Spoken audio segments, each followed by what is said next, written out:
Yes, you already know what it is. Coming at you. You know you hear me. We about to talk about that recap of Survivor Series. Survivor Series, baby. Welcome to the 404 Hill podcast. That's Aaron McKee. I'm Steph Ronin, and the two of the best bad guys in the biz. What it do, Oos? What's cracking? Good shit, bro. It was good shit. Good Turkey Day weekend, bro. It was good turkey. Hey, I can't even front, man. Oos. Well, we made too much food just for four people, man. We made way too much food for like 12 people, but Damn. It was all good. Yeah. Yeah, you had mad people at your little Hardy. Yeah. I just fell asleep. I just went to sleep. People were still in my house. I just went to sleep. Hey, who was Little Ricochet, man? Who was that? That's my boy's kid. He was over there. He was ready to fly. I said, "Jump, Swanton, son. It's concrete." Your boy's like, Aaron, stop, man. Stop. Yeah. You hurt my son. But let's get in this War Games, baby. Let's get into it. We're going to go in match order, the way it was presented to us. Okay. And we get the women's War Games first. I was surprised to see Nia and Bayley start the War Games match. Really? Yeah, I thought it'd be like a Candice LeRae. You know, usually the War Game matches, they kind of like put like the lower people who are like irrelevant to the match first. Right. But Nia Jax comes out first, and I was surprised. I was surprised. Damn. I'm gonna keep it a buck with you, man. I was watching the women's match, and I think like halfway into it, I kind of that's because this is what it started so slow, but once all of them got into the ring, that's when the match came good. Yeah. Okay. I mean, you had Nia's shitty ass motherfucking chair shots. Chair shots. Not even close chair shots. I don't know what to say about that, man. Hulk Hogan chair shots. Oh, shit. You had who I thought the Beast Mortos was in this motherfucking match. I said, is that my boy the Mortos? Is that my boy the Beast Mortos? No, it's Rhea Ripley in a Mortos mask. Oh, bro. That mask was looking funky. She looked like Magnificent or some shit. Bro, I was like... Turns out she didn't need it. She had some paint underneath that did the trick. But, I mean, EO had one thing I got to say about the men's and women's match. These motherfuckers didn't plan out where the weapons were under the fucking ring. Like, they just kept going to the wrong spot every time. I was did y'all know? Go out there. Y'all should put it there yourself. The only one that knew where his shit was a toolbox for CM Punk. Yeah, he definitely knew where that shit was. Yeah. It showed. He picked right up. I was like, damn. Yeah, but man, what'd you think of the match? 1 to 10. How you rating it? I give it a solid 7, bro. I'm gonna give it a solid 7. You gave it a higher score than I did. And I'm gonna be honest with you. It was hard giving it a 7 because I didn't like how slow the match started, and it did. I mean, it picked up when everybody got into the cage, but until that moment, bro, it was some bad wrestling. Yeah, some bad wrestling overall, man. I was like, did y'all talk about this at all? Like, it was bad. It wasn't the best. I gave it a 6 out of 10. You had some moments like the Tiffy getting the briefcase out of a trash can. But then, you had the fire extinguisher, Raquel getting handcuffed. All great moments. Look, but I'm going to be honest with you. I was originally going to give it a 5. A fucking 5. Because, I fell asleep in the middle of the match, and I had to go back and rewind it and see what I missed. So, but I only gave it a 7 because I respect anybody who's going into that structure with their body, and as we talk about later on, things can happen. Yeah. So, but we had a huge moment. We had the EO Sky trash can over the head with the moonsault simultaneously with Tiffy going swanton bomb. Great moment. Worked flawlessly. Did you see Did you see any of the post match? No, I didn't. The press conference. I didn't see the media scrum or whatever, man. I gotta do a better job of watching those after for AEW and Yeah. WWE, man, because I don't otherwise. Bro, they literally were like asking Io Sky because she's got the championship belt match against Liv Morgan at Saturday Night Main Event now, official. Okay. But they were like, Liv Morgan has Raquel on her corner, and are you going to have anyone out there on your side? And Io Sky was like, I'm a member of Damage Control, right? Like, right. And then like everyone started laughing. It was just like a funny as fuck moment that the reporter asked that stupid of a fucking question. Okay, first of all, time out. Can we please, for AEW and WWE, can we please get some better questions in these media scrums? Bro, sometimes they're so terrible, bro. Oh, shit. Is anyone on your side, Io Scott? Yeah, Damage Control, bitch. What the fuck you mean? Like, oh, shit. Oos. Yeah. I just realized you got the OG Bloodline. I wonder why. Damn, Oos. The wife bought it for me. She saw the pod. She bought it for me. This is the official one, too. Look, it's got the back. The yeet. And wait, you said she saw the pod? What you mean? She saw the pod about us talking about it, how I wanted to buy it, and I didn't want to buy 2 shirts in back-to-back days. And then she went and bought the real one. I was like, I would have took the fake, babe. Yo, I was about to buy that one really soon, right? And then I saw another shirt. I was like, I might have to get that one instead. Yeah. The certified Oos. Yeah. Wait, I got the hoodie. I'm gonna get the hoodie, man. There's good ones. There's good ones out there, man. Yeah, there's good ones out there. I'm just every week the Bloodline puts another shirt out. I'm like, God damn it, motherfuckers. Hey, look, I'm just glad that there isn't no Sami Zayn logo on that fucking they got the Sami Oos. They got the Sami Uso shirt though. Yeah. You get Sami Uso. Yeah, but I'm glad it's not no damn, fucking Sami Zayn plain logo on that shit. You already know what my next shirt is, bro. What's that? Pure Fusion Collective. Bro, you Shayna Bay. stop playing. You better stop playing, bro. You didn't even Pure Fusion Collective, bro. No one still don't know what that shit means, bro. No, they didn't explain it not one bit, bro. They're just like, this is our name. Deal with it. They're like, we don't care. Yeah. Who made that? Triple H. If he did, dude, that's a fumble. I know there's no way he had that. It had to been them 3, man, because it's terrible. I was kind of getting into Zoe Stark a little bit, right, until that happens, until this group was formed, and now it's terrible. And now it's terrible. Terribly. Wait a minute. Did you just say that you like Zoe Stark, right? Like as a wrestler, yeah. I was like with the whole Trish thing. Yeah. I do too. But and then now she's with Pure Fusion Collective and she's like kind of the third wheel almost, She's like the third wheel that always has to wrestle. That's crazy. Yeah. But then I think we get the shock of the year. Number one shock of the year, Shinsuke Nakamura. Listen, Shinsuke is my guy. Like, what? He's so fucking boring, bro. What? Boring, bro. And he didn't even do the move I love. He didn't even do the slide under him with the rope. He didn't even do it.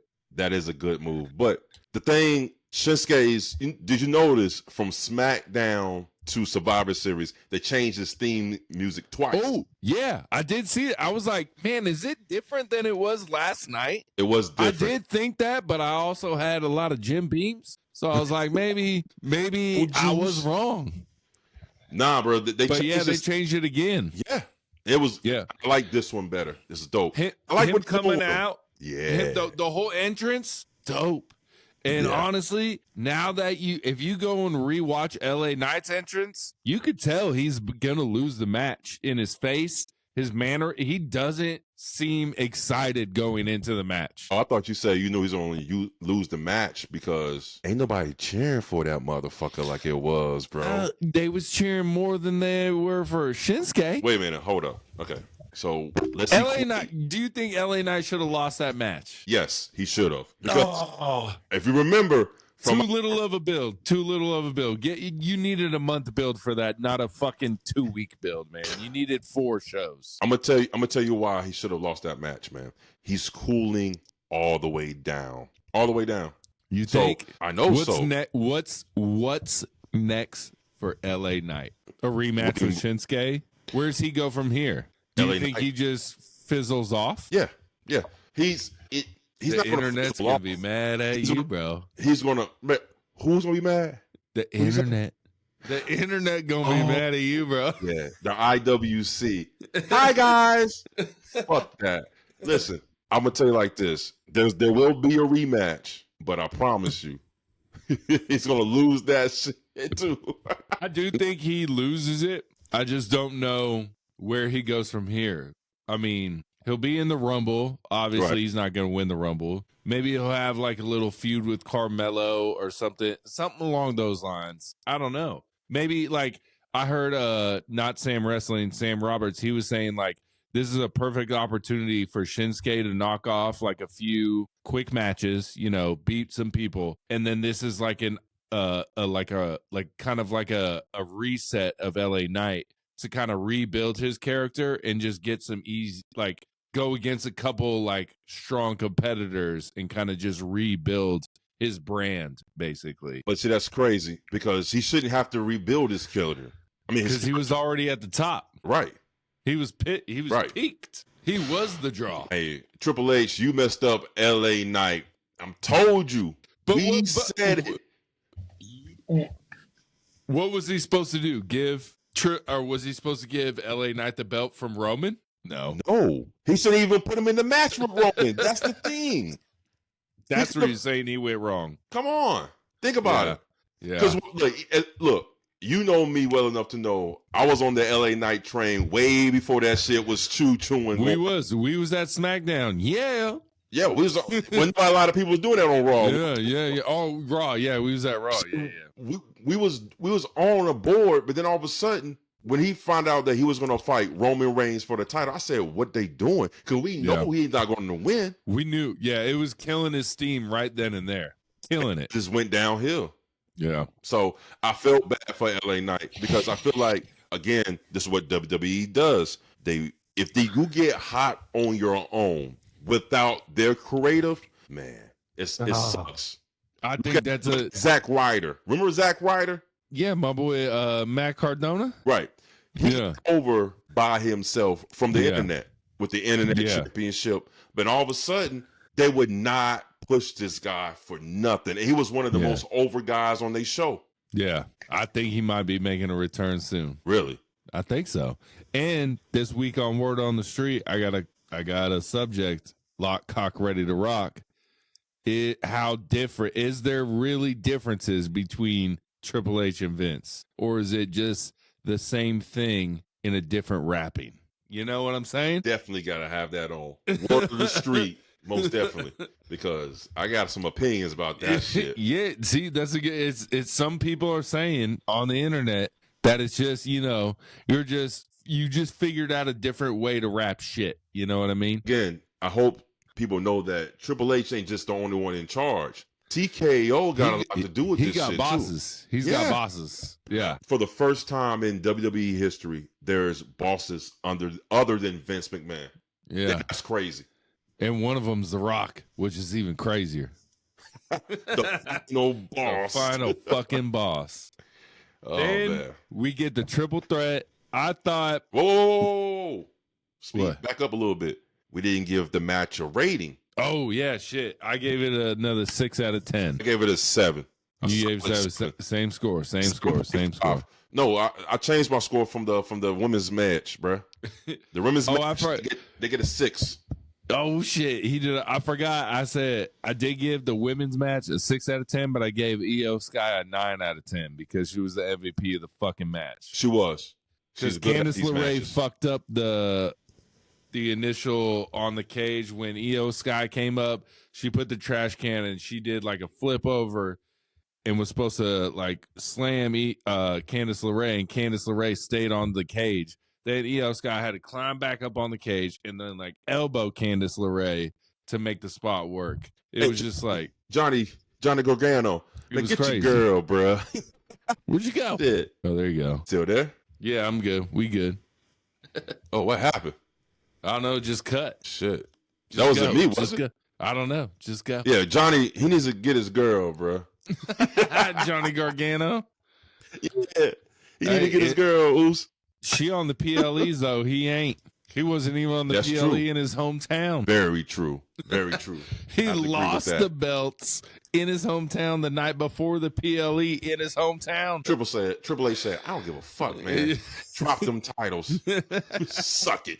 So you gave it a 7. I gave it a 6. We'll see who's Shinsuke's next opponent for the U.S. title. And this is something I don't understand because I've heard that he's supposed to be going back to New Japan and doing some matches and programs over there. So I don't know when that's going to take place. Sometime in 2025, obviously, but I don't know. I don't know, man. But I like Shinsuke. I've always liked Shinsuke Nakamura. He's always been one of the highlights in the WWE era when it was like shitty. So What, he got a Royal Rumble win, don't he? I think he might have a Royal Rumble win. I don't know. I'm not sure. I don't know. I'm not sure. But I do know that match between him and AJ Styles at WrestleMania should have been 10 times better. We got like the WWE light style because they did it before in New Japan. That shit was fucking awesome.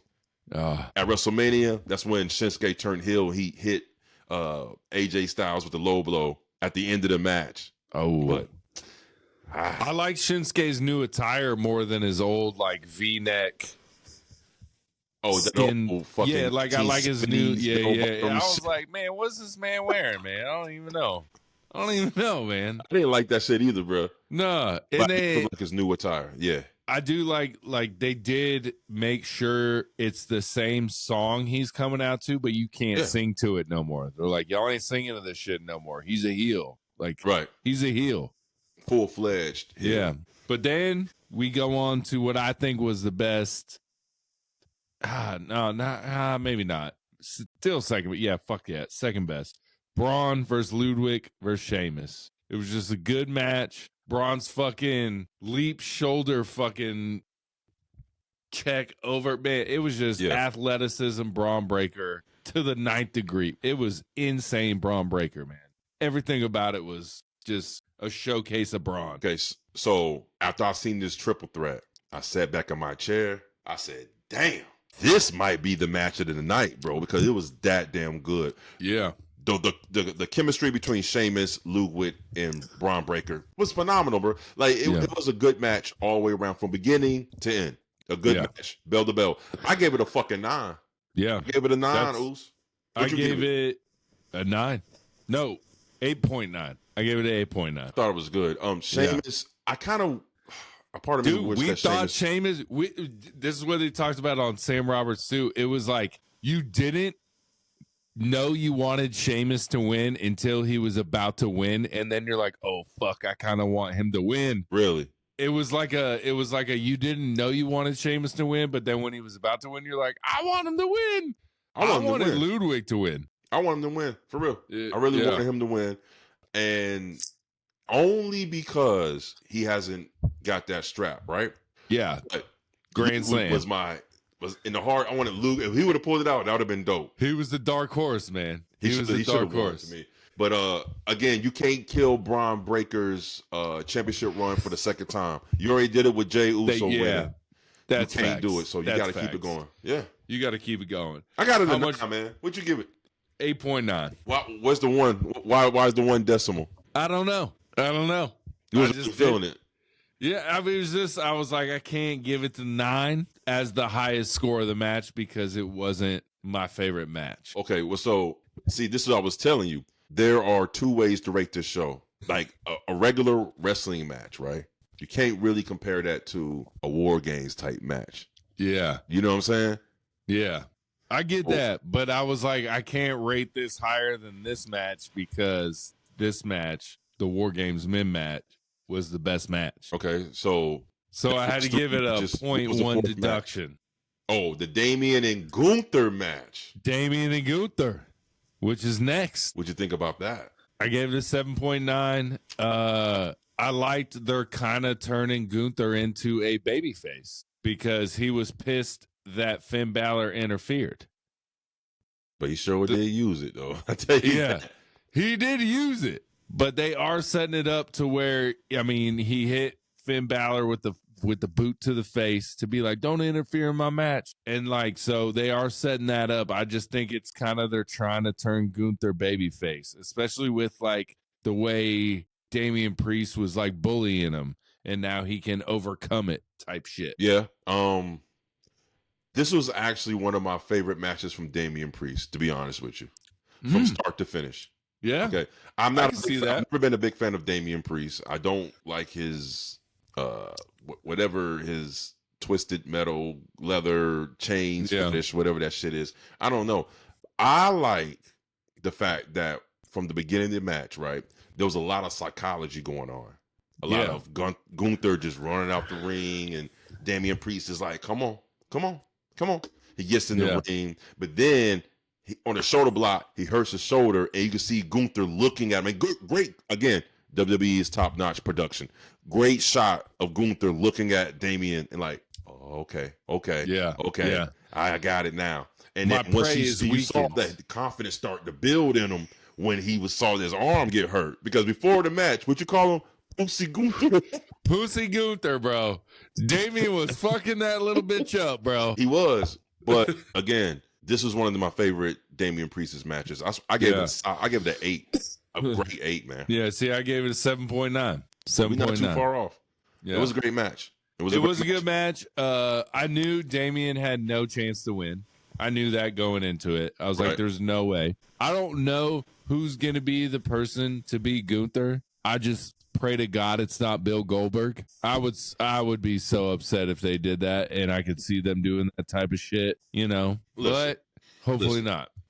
I only gave this match an 8 because it should have been higher, but I just didn't understand Finn Balor getting involved. I thought he was done with that shit. You know what I mean? See, he did say back in the day, he was like, I'm going to come back when you least suspect it. They wearing that Judgment Day shit out, bro. I'm sorry. Yeah, I know. Yeah, I do. And that is another thing we are going to talk about on Word on the Street. Is Judgment Day getting played out? Is the storyline, is there no juice left in the lemon you're squeezing, Find out on Word on the Street. Because goddamn, the next match is the OG Bloodline versus 2.0, and that I feel like we have a whole fucking lemon tree full of lemons right there to squeeze shit, bro. Yes, sir. How you feel? Let me tell you how you feel about Bloodline 2.0 starting the match, coming out all together, and then we get the OG Bloodline coming out separate. How do you feel about that? And then we'll go even more detail about the entrances, which is crazy. So that just goes along with the same, sentiments that Solo's been echoing since the beginning. This Bloodline is more cohesive, more together. And look, first of all, I got goosebumps when I saw the motherfuckers come out in all black. I'll say, I knew it. I knew they weren't going to come out in red and black. They're going to come out in all black.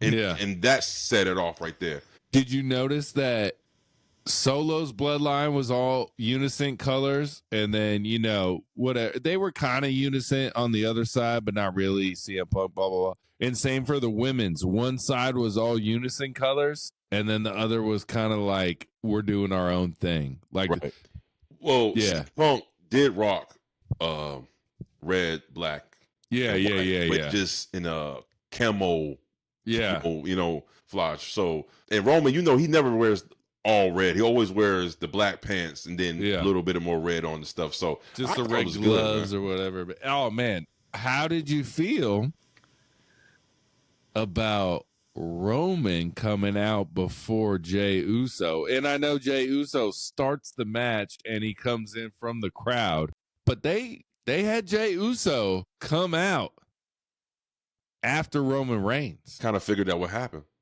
Really? I'm gonna tell you why. WWE, I did not see that happen. Well, see, WWE, what they like to do, whoever's the hottest entrance at the moment, they come last. Yeah. And right now, Jey's Uso entrance is more hotter than Roman's. Yeah. So that's why he came out last. It did throw me for a loop, to be honest with you. Yeah. But it was justified. I'll tell you, the first one that threw me for a loop, even before that one, was we had Sammy, we had Jimmy. Mm-hmm.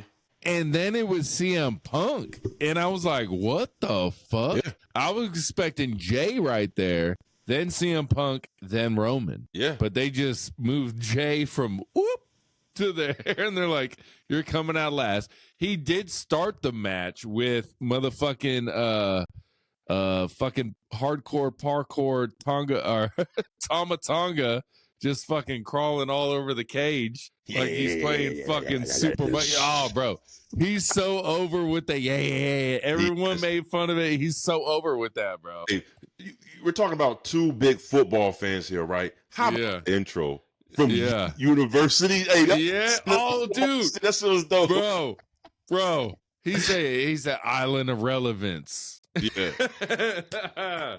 Yeah. I love you. Solo. And that motherfucker said Jimmy Uso from University.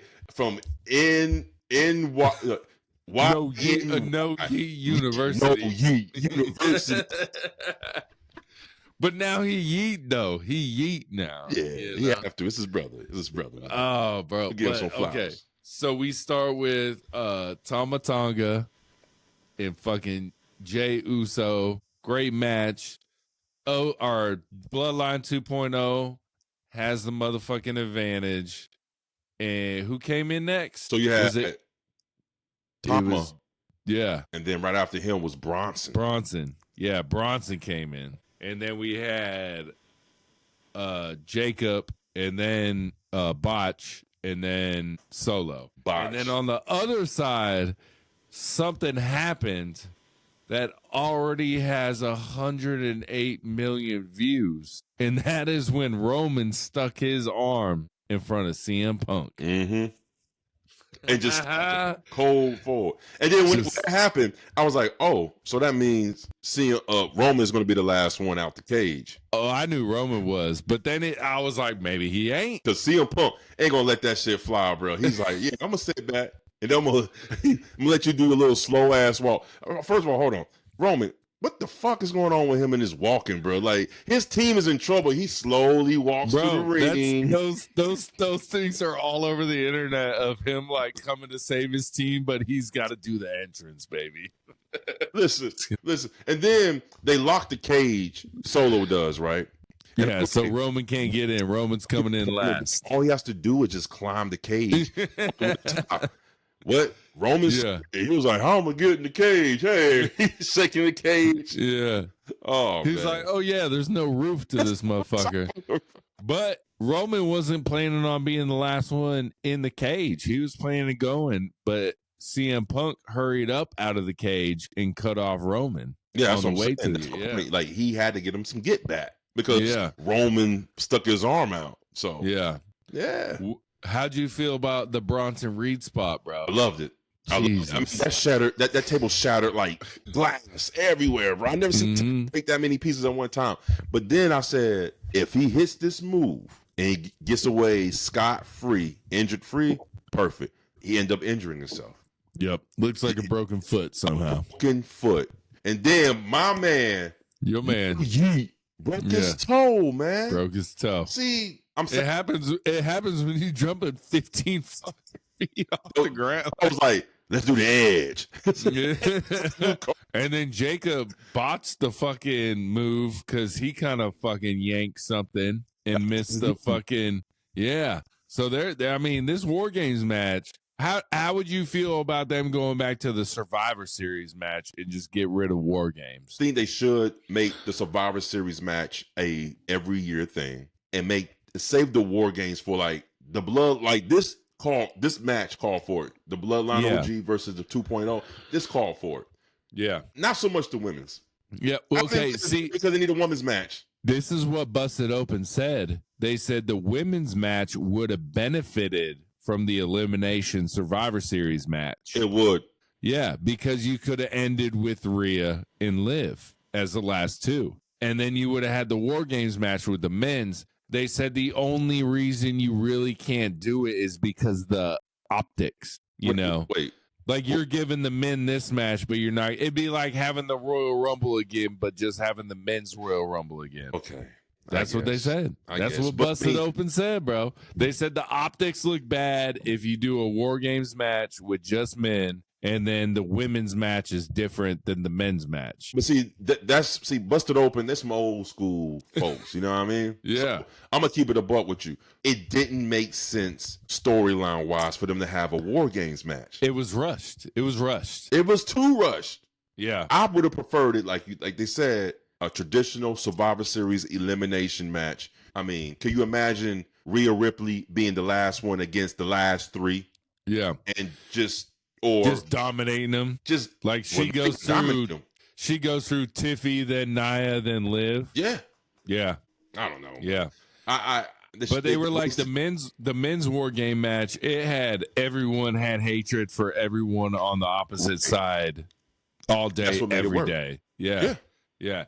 And then you had the battle between CM Punk and Roman, you know. Okay. You get Paul Heyman coming out to the ring. Wait a minute. This is War Games. We gotta dissect everything a little bit right quick. So did you notice within that match how when they could get a chance, they told the 2.0 storyline and they told the OG storyline, right? And you can see like the OG bloodline wasn't clicking at first. You could tell it was kind of doing their own thing. And then once Paul Heyman came out there and kind of got everybody unified, that's when they started. Yeah. You see, let me tell you something. The Usos is the greatest tag team of all time. I'm gonna tell you, it's cool seeing them back together. The moves they do are great together. By themselves, not so much. But it's like their moveset is strictly crafted just for them to be a tag team. Like all the stuff they were doing is enhances when both of them were doing at the same time. Even the stereo super kick. Yeah. The double splash. It just is better. Yeah. It's unison when it's both of them. When it's by themselves, not too much. I definitely thought we was going to get a double splash off the top of the cage for both of them. I definitely thought we were going to get it. Did you see the double splash? Jay said, fuck that. I'm main event, bro. Who? Jay said, I'm main event material now, bro. I'm not risking that shit. You get up there, Jimmy. I think Jay would have benefited from doing that spot. Oh, Jimmy. Yeah. Because first of all, you know your brother's injury prone, bro. I mean, every time he's hurt and he's out for another 6 months or another 4 months. And that's my guy, man. Yeah. That's my guy, bro. Like, we the ones. Broken toe. He'll be all right, bro. He'll be all right.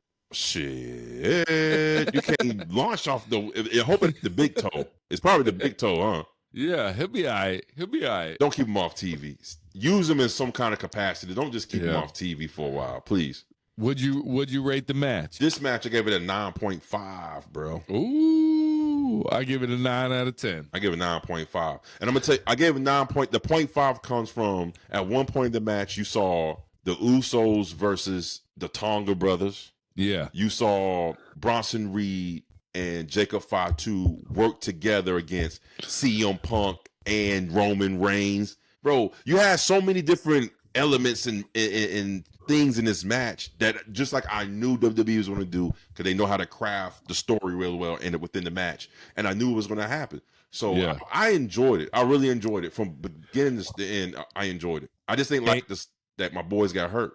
Yeah, ain't it crazy that we was expecting a betrayal, someone turning on someone? We're expecting The Rock. We're expecting, I even texted you, I was like, Ryback's coming, baby. He's coming. Ryback's coming. I was like, I don't know why I feel this. Ryback's coming, man. Yeah. It was just a straight up match, and the OG Bloodline beat the new Bloodline. Just straight up. No interference, no nothing. After I thought about it, like I was like, yeah, it's going to be Roman pinning Solo because he has to get some get back because Solo pinned him twice. It had to. But I honestly thought 2.0 was going to win the whole thing. I did too. I did too. I think everyone did. But I think this is a good thing and a bad thing. I'm going to tell you why. Oh, shit. I feel like they are slowly winding it down. I don't want them to, but I kind of feel like, because I'm already hearing online people, Bloodline's boring, man. It's like, it's man, not. It's not. It's not. It's definitely not. It's the most entertaining thing in WWE right now. Mm-hmm. Just keep it a buck. Mm-hmm. The number 2 thing right now in WWE is going to be Cody and Owens. Yeah. But without the bloodline. Yeah. Well, you haven't seen Raw yet, so you might not know, but there might be something more entertaining than Cody and Cody and KO. Cody and KO, okay. Yeah. So there's going to be something better. I thought about you when I saw the War Games. I was like, damn, Aaron, he says shit like this when you say they don't put all the matches on the pay-per-view or the PLEs, right? Yeah, because you want to stack the shows around. So for main event, it's where KO and Cody is going to happen. Yeah. To me, I feel like it should have happened at Survivor Series. I think that would have been a great Survivor Series match. You had to save it. Yeah, I understand. Business purposes. And then they're saving shit for Raw on Netflix. Apparently, also, Roman's not scheduled anymore this year. Is that true? Who knows? But Roman, we might not see Roman again until Raw on Netflix. So that's it for Roman this year. Just that's what the schedule says. But WWE might hide some shit. We'll see. I don't think that's it. And we didn't even talk about. Hold on, one more thing. CM Punk. What's the favor? You already know what the favor is. What is it? What I think it is Paul Heyman will give CM Punk a title shot when Roman wins the belt. Exactly. There you go. But that just seems too obvious, bro. You're right. That's what every wrestling fan is thinking right now, bro. That's what we all think. And I'm like, it can't be that. Did you notice when CM Punk hugged Paul Heyman at the end, right? He said, "You owe me one." Yeah. And when the favor comes, I'm going to come. But then in the promo on SmackDown, he made it sound like Paul Heyman knew what the favor was. Yeah. Then because he said he was going to talk to Roman about it after Survivor Series. Remember, Paul Heyman's like, he's like, let's get through War Games and then we'll talk about that later. So it does seem like Paul Heyman knows what the fucking favor is. Well, from when he got the cage and he hugged him and the mic was on, it didn't sound like that. Even CM Punk knew what the favor was. And why, if you're such a good friend of Paul Heyman, do you need a favor to help him, CM Punk? Because how about that, business. Bro? It's business, Oos. Yeah, fucking bullshit. Business. It was cool seeing CM Punk in the War Games, though. Wait a minute. You say that like as if you wasn't sure about that shit at first. Yeah, I didn't. I was like, I don't know how it makes sense. But then you go back and you're like, the Usos were there. They've always been friends with CM Punk. And then the motherfucking Shield debuted to help CM Punk win the match. So there's a lot of history there that CM Punk could have brought up. He could have been like, bro, I brought you into WWE. I made you famous, bro. CM Punk left a lot on the table there that could be started. A lot of breadcrumbs, man. CM Punk played his part perfect in that match. I mean, to a T. He didn't really do it. He didn't try to stand out. He played his position to a T, which made him stand out. Yeah. I liked when they first locked them all in the cage, too, and all you got was the angle of just Roman Reigns death staring CM Punk. Yeah. He was just like... From the side eye on him. It was a great show, man. Overall, I think the math I did, it makes it a 7.56 out of 10. I give this show a solid 8.5. Yeah. It was good. I mean, the best part was obviously the Bloodline. It's going to be the best part of every show coming up. So based off what we're saying, here goes the order. Best to worst, right? Bloodline match, triple threat match. Am I right? Okay. Then we're going to go... Gunther, Priest. Priest, yeah, I got to go with them. Women's War Game, and then Shinsuke and fucking... Okay, no. See, mine's reverse. Just because Shinsuke won, bro. Just because Shinsuke won. No, not even that, because Shinsuke, that's my guy, bro. I haven't seen him, like, in this character forever. Yeah. Before he left out, they kind of alluded that he was going to be making his dark twist turns with those promos that pop in Japanese. But Cody. This is good.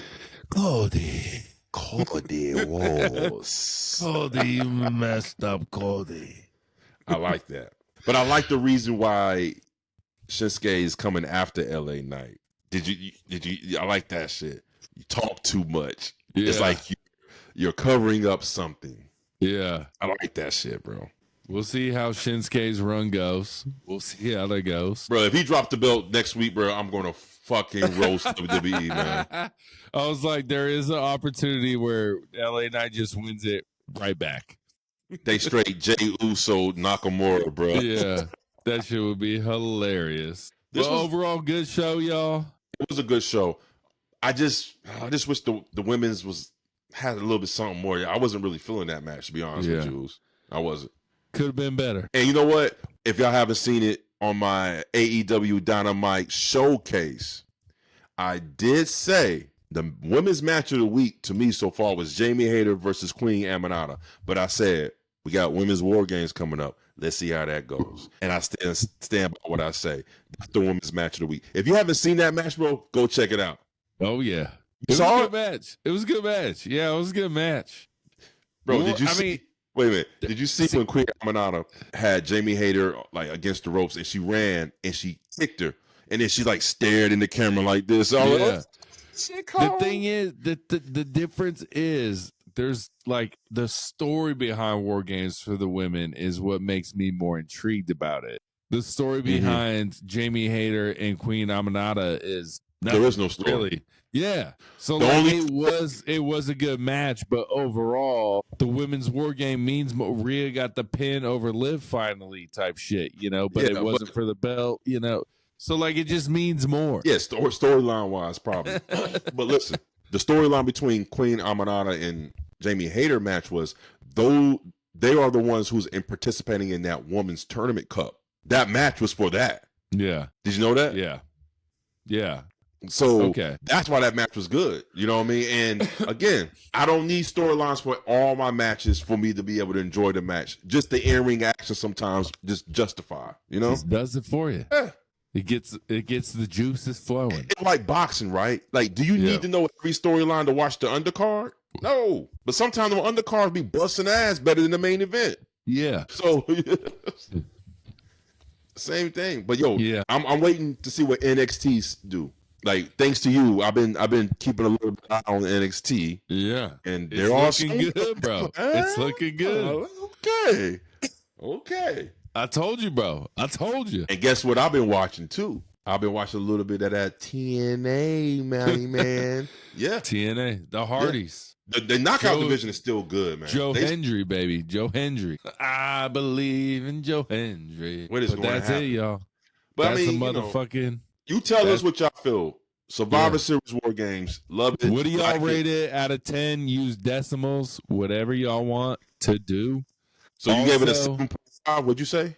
I gave it a 7.56 overall math 7.5 wise. Where the fuck is 6 coming from, bro? I do the average, bro. I do the average. We can call it a 7.6. 6. Let's round that bitch up to an 8. How about that? We call it is, and it is what it is. But yeah, I give it a solid 8.5, bro. Because of that Bloodline match. And then the triple threat match took me by surprise. And I really liked that match. That match was physical, hard hitting, and it was nonstop. And you love Shinsuke. Shinsuke, man. Come on. How do you not like Shinsuke? Hey. He can't help it. He don't have a book of great talent like that. Yeah, he's terrible. What?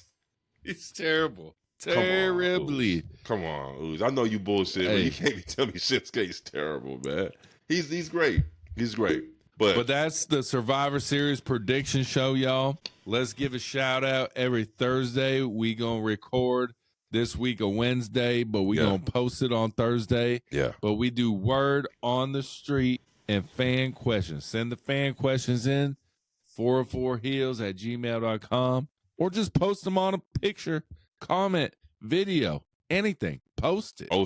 Watch the full videos. TikTok, Instagram, YouTube, Spotify, Facebook, you name it, we own it. Peep game. We somewhere. Keep it riding. Peace.